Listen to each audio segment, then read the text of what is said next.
반죽을 뭐 처음 넣는 사람도 있고 나중에 넣는 사람도 있는데 크게 문제는 되지 않습니다. 그리고 오히려 물을 프랑스나 프랑스빵 전통으로 할 때는 물을 조금 남겨놨다가 나중에 물을 넣는 방법도 많이 취하고 있는 편이라서 우리 수분 조절할 때는 반죽을 이렇게 늦게 넣는 것보다는 물을 약간 남겨놓은 상태에서 넣는 것이 훨씬 좋습니다.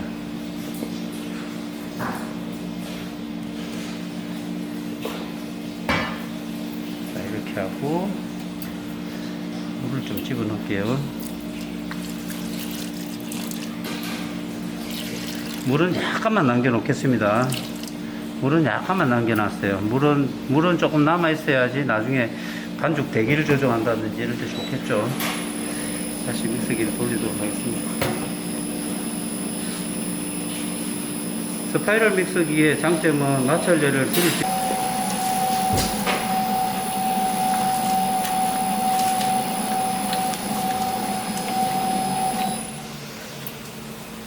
반죽을 했을 때 반죽 자체가 이제 잘 제거되는지 글루텐이 형성되는지 한번 점검하겠습니다.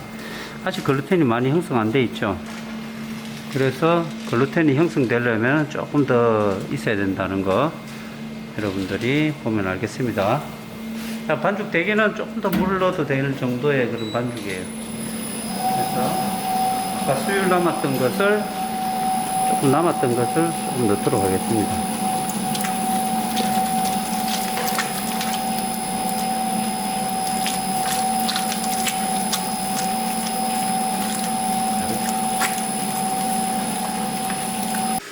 자, 반죽이 완성됐습니다.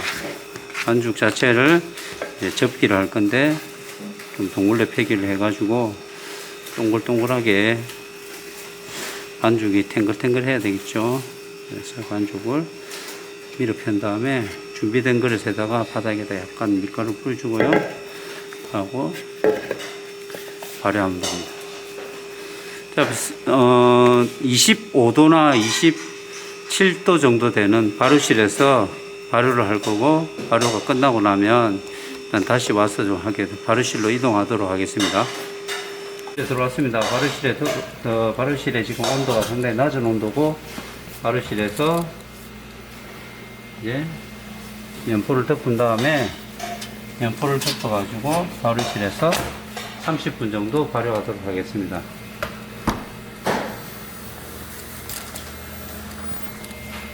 이 상태에서 반죽을 눌러서 이렇게 가스 빼기를 한 다음에 가스 빼기를 해가지고 다시 넣어서 다시 반죽을 발효를 시키도록 하겠습니다. 완성됐는데 발효가 완성된 것은 반죽의 결을 보면 알 수가 있습니다. 그래서 반죽을 지금 빼가지고 반죽을 부드럽게 분할을 하기 이전에 부드럽게 빼서 공기를 빼주세요. 그래서 반죽을 분할 바로 하지 말고 반죽을 뺀 다음에 접기를 다 했습니다. 다 접기를 했기 때문에 반죽을 분할하기 전에 좀 접어가지고 약간 접어서 적을 준 다음에 하도록 하겠습니다. 자, 이 상태에서 약간만 벤치 타임을 주도록 하겠습니다. 자, 이 상태에서 좀 덮어놓고 대기를 하겠습니다.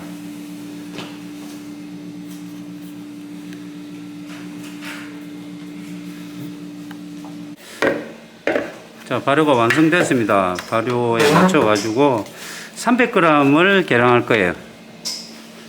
300g을 맞춰가지고 300g을 계량하겠습니다.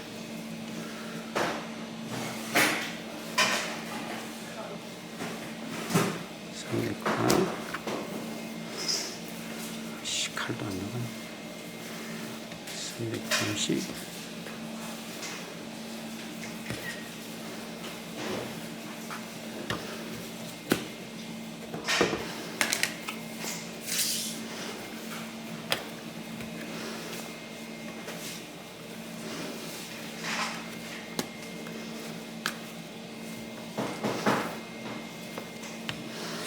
무게마다 다른데 250 하는 경우도 있긴 하지만 300g 정도가 가장 좀 적당한 무게이기도 하고 250g은 조금 길게 했을 때 가늘은 그런 게 있기 때문에 300g 미만대로 하는 게 좋습니다. 자, 이렇게 한 후에 너무 세게 감지 말고 바게트 같은 경우에는 부드럽게 감아주는 게 약간 장방형으로 이렇게 감는 게 좋아요. 그냥 막 동글동글하게 하는 것보다 나중에 좀 펴야 되기 때문에 장방형 형태로 해서 장방형 형태로 식으로 펼쳐가지고 편하게 가볍게 말아주면 됩니다. 너무 세게 말면 나중에 발효 시간이 줄어들 뿐더러 이거 오늘 하는 거는 일반 바게트입니다. 일반 바게트고 뭐 시중에 나온 영상들은 보면 많이 나와 있는데 실질적으로 여러분들이 쉽게 따라할 수 있는 폴리시 바게트니까 그에 맞추도록 할게요. 그런 이후에 면포를 위해서 이렇게 해가지고 면포를 좀 덮어줄 수 있도록 합니다. 자, 발효가 완성되었습니다. 발효가 된 것을 놓고 옆에 면포에 어떻게 할 건지 좀 준비를 해 놓고요. 면포에 준비해 놓고 반죽을 한번 이렇게 빼보면 반죽이 충분히 좀 휴지됐다는 걸 볼 수가 있습니다. 반죽 휴지된 것을 가볍게 늘려서 가볍게 빼주시고 옆에다가 옮겨주세요. 가볍게 옮겨가지고 넣어준 다음에 덧가루를 살짝 뿌려주고 그 다음에 살짝 눌러주면 됩니다.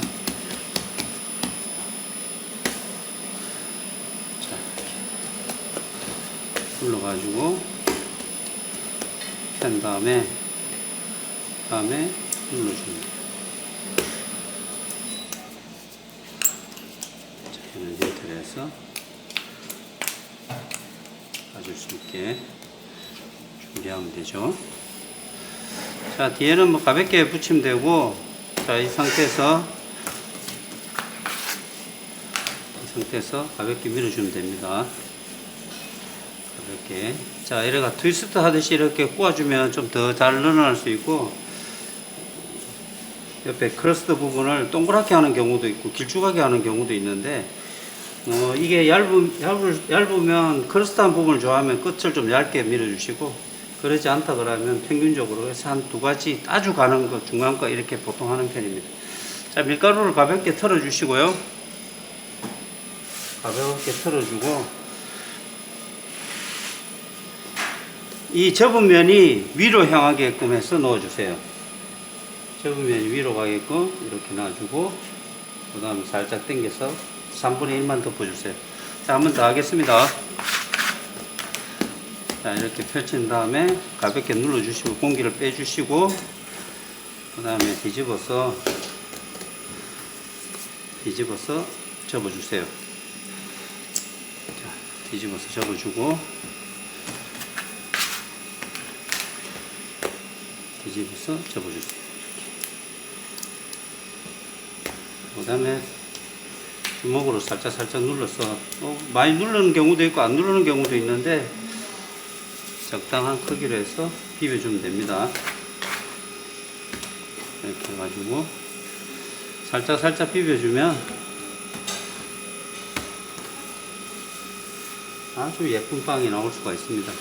이렇게 해서 밀어주세요. 그래서 끝부분을 좀 가늘게 해가지고 반대로 돌리면서 이렇게 밀면은 잘 늘어날 수 있습니다. 보통 한 70cm 정도 되면 300g 정도에 적당하기 때문에 밀가루를 살짝 뿌려주시고요. 다시 한번 말하지만은 접은 면, 여기 보이죠, 그죠? 접은 면이 위로 가게끔 해서 놔주시면 됩니다. 그래서 간격을 어느 정도 준 다음에 가볍게 덮어주세요. 가볍게 덮어주고,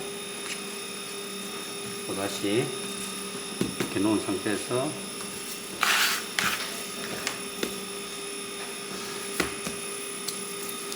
면포도 상당히 뭐 가격마다 다른데 면포는 그 광목천을 이용하면 좀 좋을 것 같습니다. 이렇게 펴고,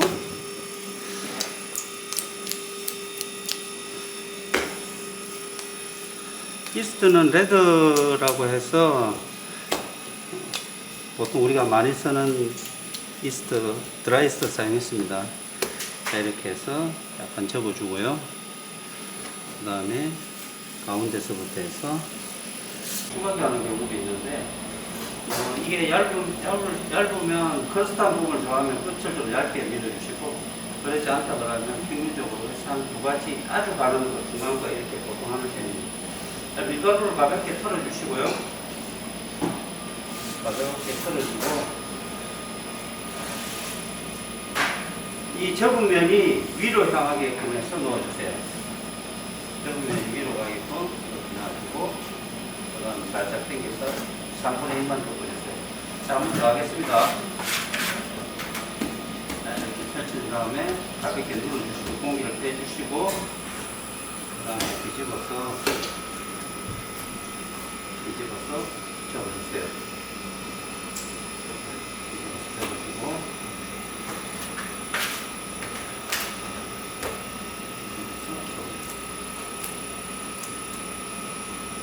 그 다음에 구멍으로 살짝 눌러서, 많이 누르는 경우도 있고 안 누르는 경우도 있는데, 적당한 크기로 해서 비벼주면 됩니다. 그리고 트위스트 형태로 밀어주면 됩니다. 자, 이렇게. 이번엔 조금 더 끝을 가늘게 해볼까요? 이렇게 해서. 더 크러스트한 부분을 좋아하는 부분들 해가지고 끝을 좀 더 가늘게 해가지고 가게표를 접었습니다. 자, 밀가루 좀 뿌리는 거 살짝 해가지고, 밀가루는 나중에 좀 발효가 됐을 때 달라붙지 않게 하기 때문에 밀가루 좀 뿌려주는 게 좋습니다.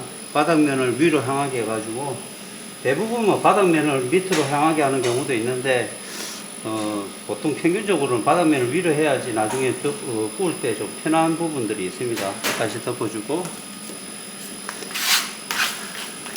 그리고 다시 또 펼쳐주고요.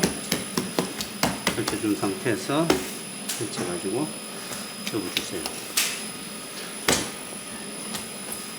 그냥 간단하게 뭐 접으면 됩니다. 큰 기공을 좋아하는 사람들이 대체적으로 막 좀 안 밀고 이런 경우도 많은데, 뭐 하는 사람마다 조금씩 차이 나니까 그걸 막 딱 정답이라고는 할 수 없어요. 여러 종류가 있습니다.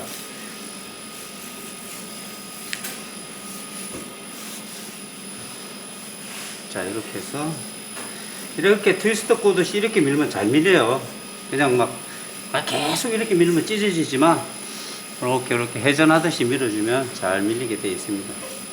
자, 이렇게 하고 밀어주고, 그 다음에 밀어주면은 좀 잘 밀 수 있죠. 자, 이렇게 하고 한 번 더 이렇게 밀어주고요. 그 다음에 보통 우리가 1000g 배합을 하면은 5개, 250g 하면 6개 정도가 나오는 게 기본적인 겁니다. 그래서 접어주고, 한 번 더 밀어주고, 한 번 더. 수율은 70%짜리 썼고, 바느시주처럼 프랑스에서 유행하는 것처럼 끝에 반죽을 약간 남겨서, 반죽 남긴 것을 수율을 조절하면서 마지막에 온도를 내리기 위해서 물을 조금 나중에 내렸습니다. 그렇기 때문에 조금 다를 거예요. 반죽 자체가 힘이 있고 차이가 있다는 거. 하고 트위스트로 이렇게 밀면 끝부분을 가늘게 좀 밀 수 있어요. 이렇게 한 후에 끝부분을 봐서 끝부분이 하늘 향하게 해가지고 첫 면포에 구워야 될 윗면을 바닥으로 해서 접은 부분이 위로 향하게 해가지고 접어주면 됩니다. 자, 나머지는 이런 식으로 해가지고 발효를 하면은 좋게 되겠죠.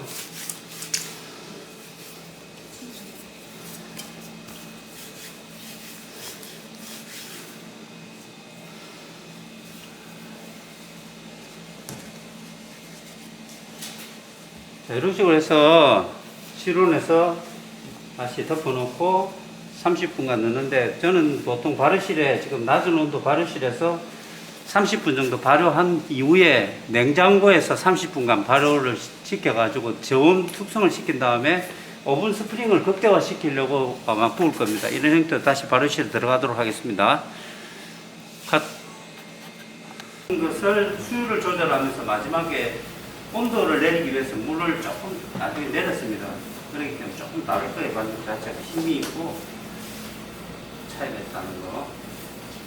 그리고 트위스트로 이렇게 밀면 끝부분을 가늘게 좀 밀 수 있어요. 이렇게 한 후에 끝부분을 봐서 끝부분이 하늘을 향하게 해가지고 첫 면포에 구워야 될 윗면을 바닥으로 해서 접은 부분이 위를 향하게 해가지고 접어주면 됩니다. 자, 나머지는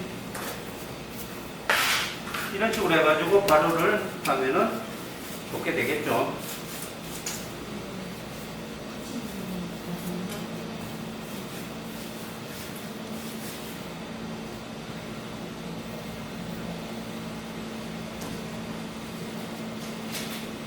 자, 이런 식으로 해서 실온에서 다시 덮어놓고 30분간 넣는데, 저는 보통 발효실에, 지금 낮은 온도 발효실에서 30분 정도 발효한 이후에 냉장고에서 30분간 발효를 시켜가지고 저온 숙성을 시킨 다음에 오븐 스프링을 극대화 시키려고 아마 구울 겁니다. 이런 형태로 다시 발효실에 들어가도록 하겠습니다.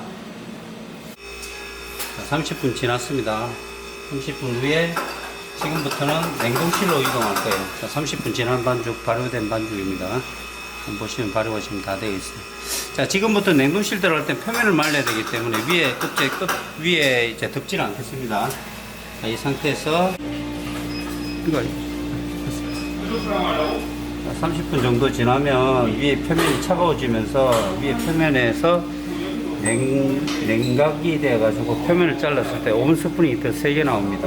이런 부분들 때문에 냉장고를 해서 저온 숙성시키는, 저온 발효시키는 경우가 많기 때문에 이런 형태로 하는 것이 훨씬 더 보기 좋습니다. 지금 끝이 좀 말라돼가지고 해서. 자, 그러면 그 쿠페를 한번 넣어보도록 하겠습니다. 발효된 거를 아래 부분이에요.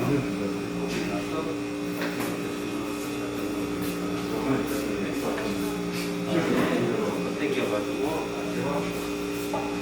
받아친 다음에 올라갈게.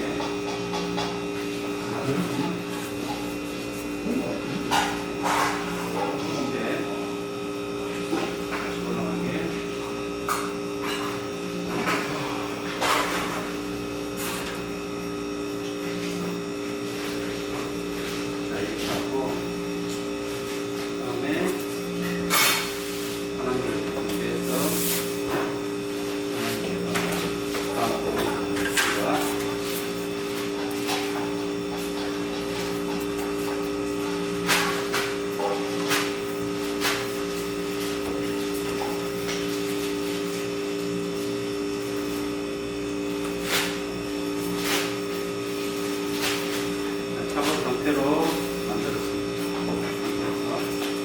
쿠프를 넣어보겠습니다. 쿠프는 바로 넣은 다음에 직선 형태가 나올 수 있게끔 여기서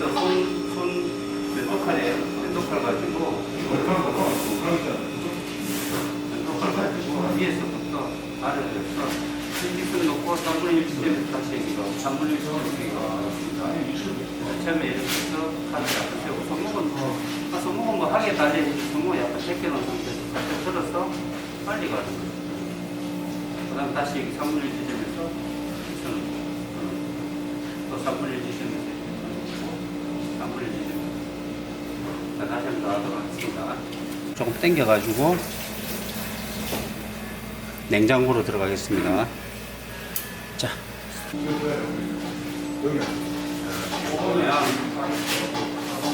잘 보세요.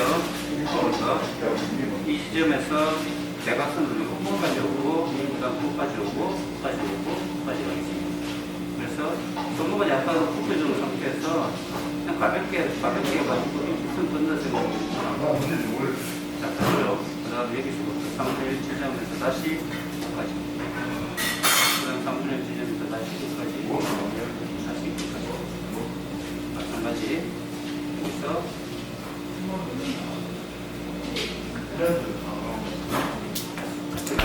자, 조금 있으면은 약간 버려질 거예요. 조금만 보고, 그 다음에 다시 이 부분 먼저 하겠습니다.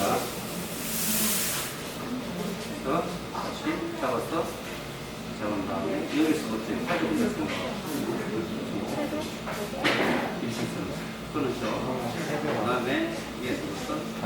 네, 냉동실에 넣으면 칼집이 훨씬 더 예쁘게 잘 나옵니다.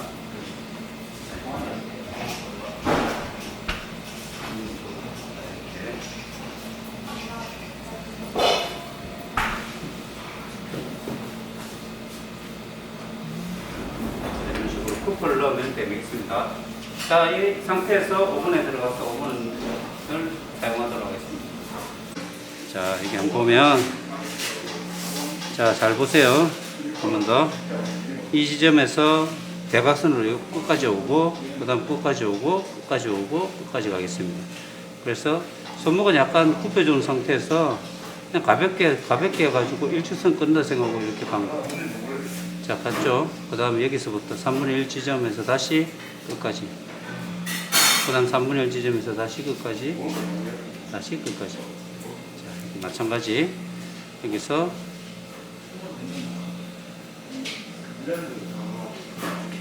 같이 가는 거죠. 자, 조금 있으면은 약간 벌어질 거예요. 요거 한번 보고, 다음에 다시 이 부분 한번 더 하겠습니다. 그래서 다시 잡아서 잡은 다음에 여기서부터 여기까지 온다 생각하고 이 상태에서 이렇게 일직선으로 끊었죠.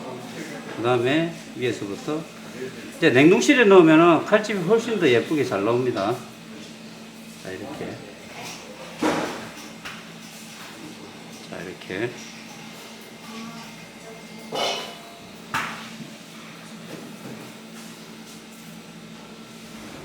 자, 이런 식으로 쿠퍼를 넣으면 되겠습니다. 자, 이 상태에서 오븐에 들어가서 오븐을 사용하도록 하겠습니다. 네.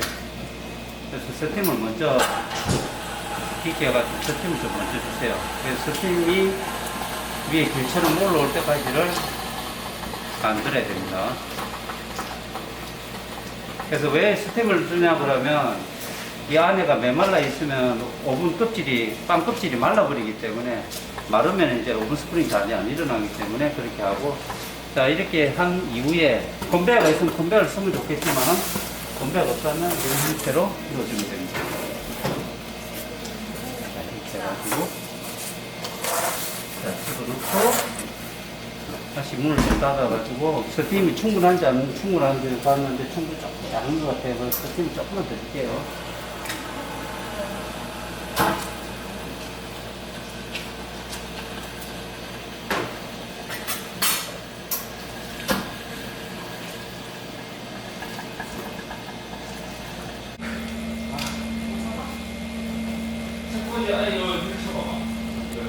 아니.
속살 좀 치고 올라와야 됩니다.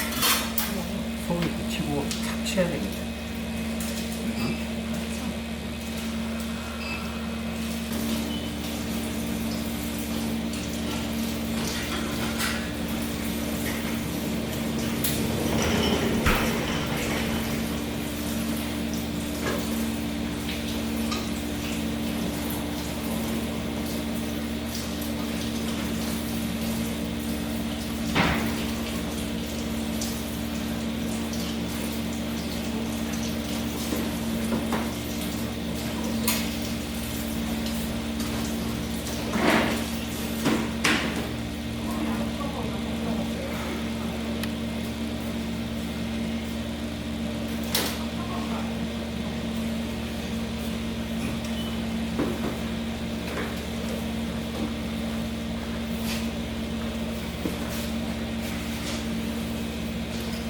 저기 올라왔나?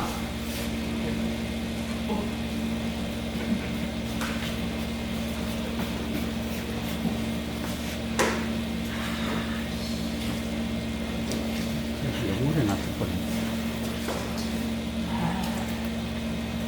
저거 한 개 티 나오고.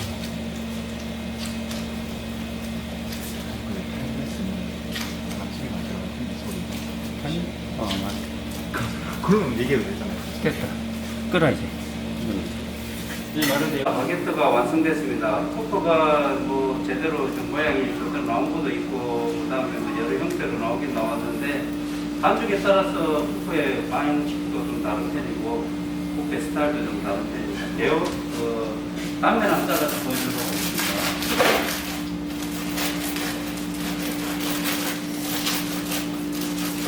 자, 폴리시 빵들의 그 단면도는 어떻게 잡느냐면, 무조건 입자가 크다고 다 좋은 것은 아닙니다. 그래서 단면도에 맞춰서 보통 입자를 넣기 때문에 입자에 맞춰가지고 단면도를 넣으면 굽는 방식에 따라서 단면도의 차이가 보입니다.